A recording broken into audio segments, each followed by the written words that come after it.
ಒಂದು ಡ್ರಿಂಕ್ ಜೀವನ ಪೂರ್ತಿ ಪಶ್ಚಾತ್ತಾಪ ಪಡಬೇಕಾಗುತ್ತೆ. ಕುಡಿದು ಡ್ರೈವ್ ಮಾಡೋದ್ರಿಂದ ಬರೀ ಗಾಡಿ ಹಾಳಾಗಲ್ಲ, ಇದು ಜೀವನ ಮತ್ತು ಕುಟುಂಬ ಎರಡನ್ನೂ ಹಾಳು ಮಾಡುತ್ತೆ. ಮೂವ್ ಇನ್ ಸಿಂಕ್ನಲ್ಲಿ ಸೇಫ್ಟಿ ಅನ್ನೋದು ಕೇವಲ ಆಯ್ಕೆ ಅಲ್ಲ, ಅದು ಕಡ್ಡಾಯವಾದ ನಿಯಮ. ಕುಡಿಯೋದ್ರ ಬಗ್ಗೆ ನಮ್ಮಲ್ಲಿ ಖಚಿತವಾದ ಝೀರೋ ಟಾಲರೆನ್ಸ್ ಪಾಲಿಸಿ ಇದೆ. ನಿಮ್ಮ ಜೀವನ ಮತ್ತು ಪ್ರಯಾಣಿಕರ ಜೀವನ ನಮಗೆ ತುಂಬಾ ಮುಖ್ಯ. ನಾನು ಕುಡಿದ್ರು ಆರಾಮಾಗಿ ಡ್ರೈವ್ ಮಾಡ್ತೀನಿ ಅಂತ ನೀವು ಅನ್ಕೋಬಹುದು, ಆದರೆ ಸೈನ್ಸ್ ಬೇರೆ ರೀತಿ ಹೇಳುತ್ತೆ. ನಿಮ್ಮ ಬಾಡಿ ವೇಟ್, ನೀವು ಯಾವ ಡ್ರಿಂಕ್ ತಗೊಂಡಿದ್ದೀರಾ ಮತ್ತೆ ಎಷ್ಟು ಕುಡಿದಿದ್ದೀರಾ ಅನ್ನೋದ್ರ ಮೇಲೆ ನಿಮ್ಮ BAC ಲೆವೆಲ್ ನಿರ್ಧಾರ ಆಗುತ್ತೆ.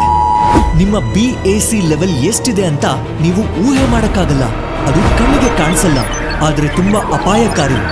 ನೀವು ಕುಡ್ದಿಲ್ಲ ಅನ್ನೋದನ್ನ ಕನ್ಫರ್ಮ್ ಮಾಡ್ಕೊಳ್ಳೋಕೆ ಮೂವ್ ಇನ್ ಸಿಂಕ್ ನಲ್ಲಿ ಖಚಿತವಾದ ಟೈಮ್ ಲೈನ್ ಇದೆ. ನಿಮ್ಮ ಡ್ಯೂಟಿ ಶುರು ಆಗೋಕ್ಕಿಂತ ಕನಿಷ್ಠ 8 ಗಂಟೆ ಮುಂಚೆ ನೀವು ಕುಡಿಬಾರ್ದು. ನಿಮ್ಮ ಶಿಫ್ಟ್ ಬೆಳಗ್ಗೆ 8 ಗಂಟೆಗಿದ್ರೆ ರಾತ್ರಿ 12 ಗಂಟೆಗೆ ನೀವು ಕುಡಿಯೋದನ್ನ ನಿಲ್ಸಿರ್ಬೇಕು. ಇದರಲ್ಲಿ ಯಾವ ವಿನಾಯಿತಿನೂ ಇಲ್ಲ. ಪ್ರತಿ ಶಿಫ್ಟ್ ಶುರು ಆಗೋ ಮುಂಚೆ ನಿಮ್ಮ ಬ್ರೀತ್ ಅನಲೈಸರ್ ಟೆಸ್ಟ್ ಮಾಡ್ತಾರೆ. ಒಂದು ವೇಳೆ ರೀಡಿಂಗ್ ಪಾಸಿಟಿವ್ ಬಂದ್ರೆ ತಕ್ಷಣ ಆಕ್ಷನ್ ತಗೊಳ್ತಾರೆ. ಮೂವ್ ಇನ್ ಸಿಂಕ್ನ ಯಾವುದೇ ಸೈಟ್ನಲ್ಲೂ ಕೆಲಸ ಮಾಡೋಕೆ ಬಿಡಲ್ಲ. ಬರೀ ಇಷ್ಟೇ ಅಲ್ಲ, ಎಲ್ಲೂ ಕೆಲಸ ಸಿಗಲ್ಲ. ಇಡೀ ನೆಟ್ವರ್ಕ್ ಎಲ್ಲ ಕಡೆ ನಿಮ್ ಕೆಲಸ ಕಳ್ಕೋತೀರಾ. ಒಂದ್ಸಲ ಚೆಕ್ ಮಾಡೋಣ. ರಮೇಶ್ ರಾತ್ರಿ 11 ಗಂಟೆಗೆ ಡ್ರಿಂಕ್ ತಗೊಂಡಿದ್ದಾನೆ. ಅವನ ಶಿಫ್ಟು ಬೆಳಗ್ಗೆ 5 ಗಂಟೆಗಿದೆ. ಆಗ ಅವನು ಸೇಫಾ? ಅದರ ಉತ್ತರ ಇಲ್ಲ ಅಂತ. ಅಂದ್ರೆ ಕೇವಲ 6 ಗಂಟೆಗಳಾಯ್ತು, ಆದರೆ ಅವನಿಗೆ ಪೂರ್ತಿ 8 ಗಂಟೆಗಳ ಗ್ಯಾಪ್ ಬೇಕಾಗುತ್ತೆ.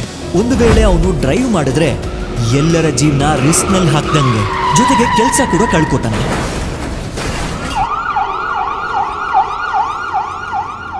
ಒಂದು ಡ್ರಿಂಕ್ಗೋಸ್ಕರ ನಿಮ್ಮ ಕೆಲಸ ಅಥವಾ ನಿಮ್ಮ ಜೀವನನ ಕಳ್ಕೋಬೇಡಿ. 8 ಗಂಟೆಗಳ ನಿಯಮವನ್ನು ಖಂಡಿತ ಅನುಸರಿಸಿ. ಸ್ವಸ್ಥರಾಗಿರಿ, ಸುರಕ್ಷಿತವಾಗಿರಿ. Move in sync.